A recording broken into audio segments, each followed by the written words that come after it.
Le thème que nous allons aborder ensemble est celui du service civique. Pour en parler, j'ai à mes côtés M. Patrick Padovani, adjoint au maire de Marseille, délégué aux personnes handicapées.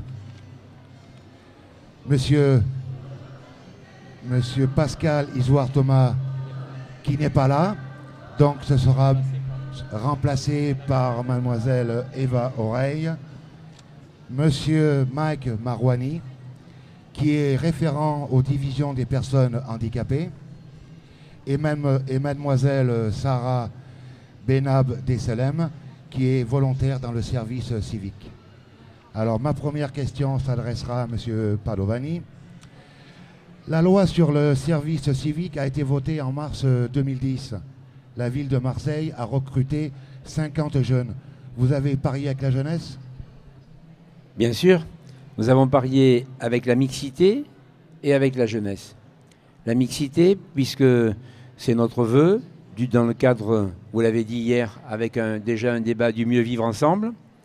Donc cette mixité, quoi de plus naturel que de l'ouvrir vers la jeunesse, puisque c'est eux qui vont appréhender aujourd'hui ce dispositif du handicap, et c'est eux qui vont tisser les bases futures de cette interrelation entre les générations d'abord, et aussi entre les différentes parties de la vie, celles qui sont concernées par les personnes en situation de handicap et celles qui sont, je dirais, dans la vie ordinaire.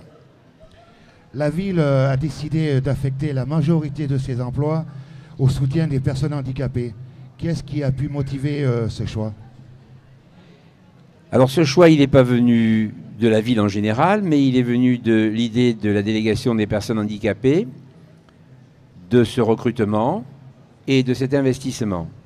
Aujourd'hui, nous sommes dans cette délégation des personnes handicapées, la seule structure de la ville à avoir ce dispositif. C'est un dispositif qui touche à la fois la jeunesse dans le cadre scolaire, qui touche les personnes en situation de handicap dans le sport, dans la vie ludique, dans la culture et dans le tourisme. Et n'y a-t-il pas danger à ce que le service civique concurrence des emplois actuels ou de nouveaux emplois à créer ? C'est un dispositif complètement différent car il ne s'agit pas de travail, il s'agit de formation.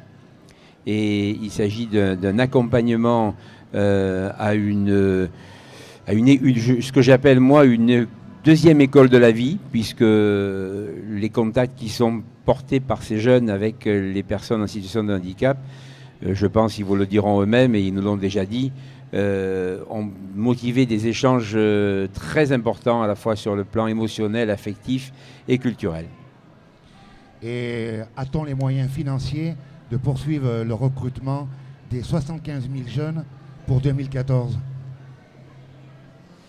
En ce qui concerne la ville, nous avons pérennisé cette action sur les 4 années qui restent à venir. Donc pour nous, c'est un dispositif qui s'engage dans la continuité. Donc il n'y a aucun problème. Pour les autres structures de la ville, une réflexion est portée par chaque délégation pour savoir dans quelle mesure elle peut effectivement être des partenaires comme nous, avec Unicité et avec le service civique volontaire. Je vous remercie, Monsieur Padovani. Mademoiselle Eva Oreille. Non, c'est pas moi. Excusez-moi. Quels sont les jeunes qui font le choix de s'engager dans le volontariat ? Alors, les jeunes qui font le choix de s'engager dans le volontariat sont des jeunes qui ont pour caractéristique de venir de milieux différents. C'est-à-dire qu'on recherche la diversité au sein d'Unicité. C'est vraiment le point fort. La seule chose qui intéresse Unicité au niveau du recrutement, c'est la motivation de ces jeunes, la volonté de s'engager. Et les personnes qui sont ici aujourd'hui présentes sur ce forum sont effectivement des jeunes qui ont envie de s'engager, qui sont motivés par ça. Et y a-t-il un accompagnement du projet professionnel du jeune ? Et comment cela se passe-t-il ? Alors effectivement, au sein d'Unicité, on a un accompagnement plus spécifique de chacun des jeunes dans son projet pour préparer l'après-Unicité. Alors on ne va pas dire qu'on est un organisme de formation ou de placement tel que Mission Locale ou autre, mais on est là aussi pour permettre aux jeunes de valoriser leur parcours au sein d'Unicité, au sein ici du projet avec la ville que nous sommes en partenariat, et pour que ça puisse être valorisé par la suite au moment de la recherche d'emploi ou de recherche de formation. Et que pensent les jeunes de ce projet ? Alors ça, c'est une question qu'il faut leur poser. Dans l'ensemble, on insiste beaucoup sur la motivation, donc c'est des jeunes qui restent motivés.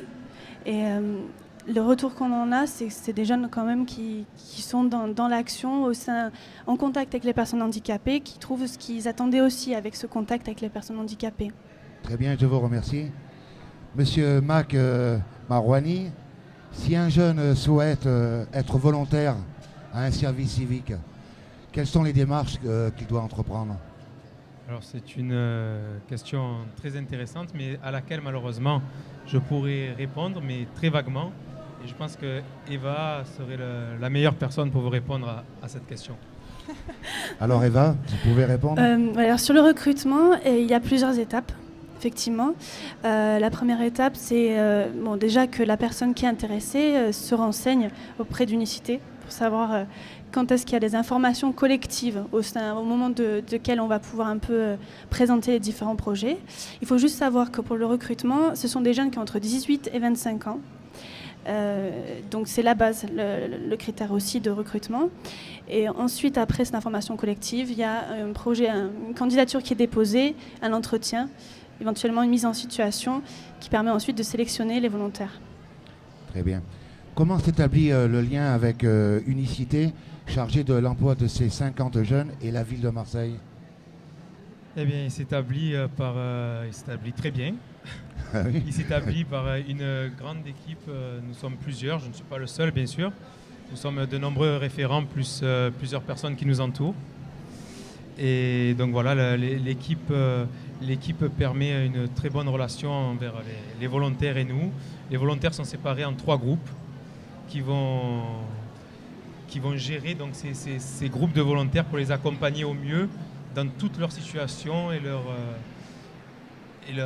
leurs actions à faire tout le long de l'année, au niveau scolaire, au niveau, comme l'a dit M. Padovani, tourisme, centre aéré, etc. Et voilà. Très bien, je vous remercie. Mademoiselle Sarah Benab Selem, qu'est-ce qui vous a motivé pour vous engager dans le service civique ? Alors, la motivation première, c'était l'entraide.